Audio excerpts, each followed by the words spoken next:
Let's take you back to our top story, where Eastern Cape Police say they will do everything in their power to bring the perpetrators to book in the murder of Namhla Mtwa.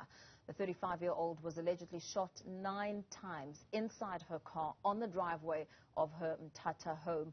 The deceased's sister took to social media, alleging her boyfriend was the perpetrator, saying he physically abused Mtwa throughout their relationship.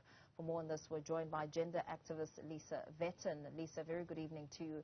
Thank you for your time. Another heartbreaking story with so many questions and so little answers. What's your take and reaction as we hear of another attack? Well, I think one of the most disturbing aspects of this case is that this murder appears to have occurred a month ago. So it's in sharp contrast to the 3 days in which the police made the effort to find Hilary Gardy's murder, and it's a month later, and the sister has had to take to social media in order to make her sister somebody sufficiently important for the police to start paying attention to. That's deeply concerning. You know, they should be putting this kind of effort that we saw in Hilary Gardy's murder into everybody's violent killings. Because by now, a month later, that's given enough time for evidence to be destroyed and for many other things to have happened in the meantime and to weaken the likelihood of building a good case. So that is deeply concerning.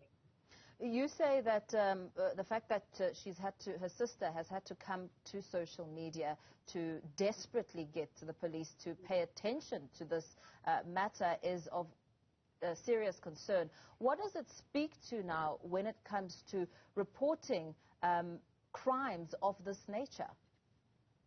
Well, what it seems to be suggesting once again is that we have real inequality in attention.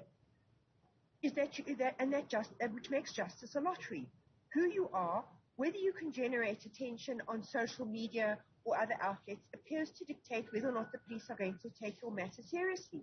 And that's really, really, I think for anybody who's watching this, they must be deeply concerned. And if they don't have family members who are prepared to go as far as they need to and who are not on social media, that really does raise questions about the quality of justice that is available to other women who die under these kinds of circumstances. And these kinds of circumstances are things that we continue to hear throughout the months, throughout the years. Gender-based violence seemingly at the center of this matter, because now the sister who has posted screen grabs of chats between herself, Mthatha, and her partner, it really speaks to something of huge concern when it comes to gender-based violence. Well, absolutely. And I think given what the sister has revealed about the relationship, that ex-boyfriend ought to have been the first suspect. He ought to have been primary. I mean, from all we know about the deaths of women in this country, we know that at least half, if not more, of all women are killed at the hands of their intimate partners. And when you have a red flag, like an abusive relationship, and it's attached to the fact that the victim had left the abusive partner, that ought to have made him very, very high on the list of suspects. Because much of the research that's been done around women when they are murdered by their intimate partners, it says that in some parts of the world, the most common reason why women get killed is when they try to end or leave a relationship. In South Africa, the pattern seems to suggest it's possibly about the second most common reason. But all of that information should have made the police turn to him almost immediately to understand him as a possible suspect. On the other end, as you and I speak this evening, Lisa, we are running another heart-wrenching story which speaks to an investigation underway following a gruesome find of the body of a 6-year-old Zethu Mashiana in Mpumalanga. She was found dismembered. And as we listened to her mother speaking of her pain and relief that she has now managed to at least find her daughter's body, but the condition, the gruesome attack on a 6-year-old is something that really, really sends chills down our spines.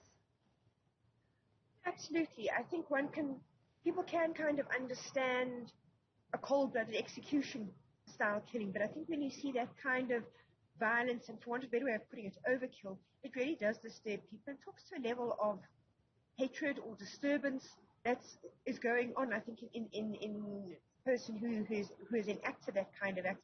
And I think what's also really disturbing for somebody like a mother is to imagine the terrible pain that her child must have gone through. And that really adds to the difficulty in coming to terms with such an awful event.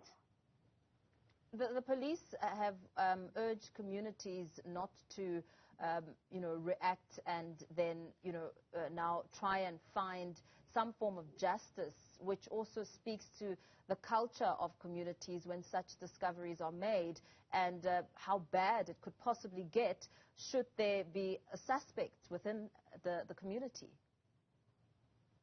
Absolutely. I think it also talks to a point that people have made over and over and over again, but it doesn't seem to be sinking in, is that unless the criminal justice system and the quality of policing investigation significantly appears, that vigilantism is exactly what's going to be the outcome. There was a whole coalition of commission of inquiry into this, which drew all these conclusions about the under-resourcing of the police, the fact that they were inadequately trained, that they didn't have sufficient detectives, and there's very little to show that those systemic and structural problems, which have been pointed out time and time again, have in any way altered the way in which the police do things in South Africa.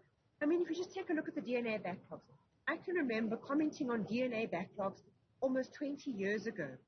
Again, systemic problem that simply doesn't get addressed.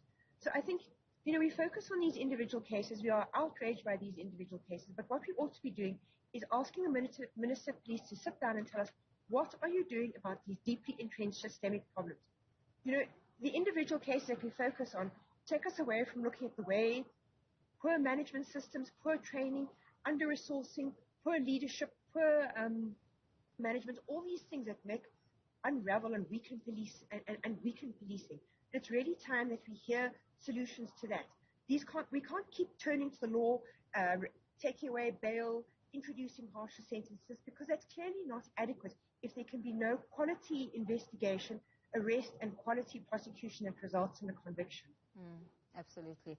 Thank you so much for your time. Thanks for weighing in on this discussion. Gender activist Lisa Vetten speaking to some of the really devastating stories that we're running this morning, that of a little girl killed, her body dismembered in Mpumalanga, a 6-year-old girl, as well as the killing of another 35-year-old who police are calling for assistance in a case that still has lots of question marks.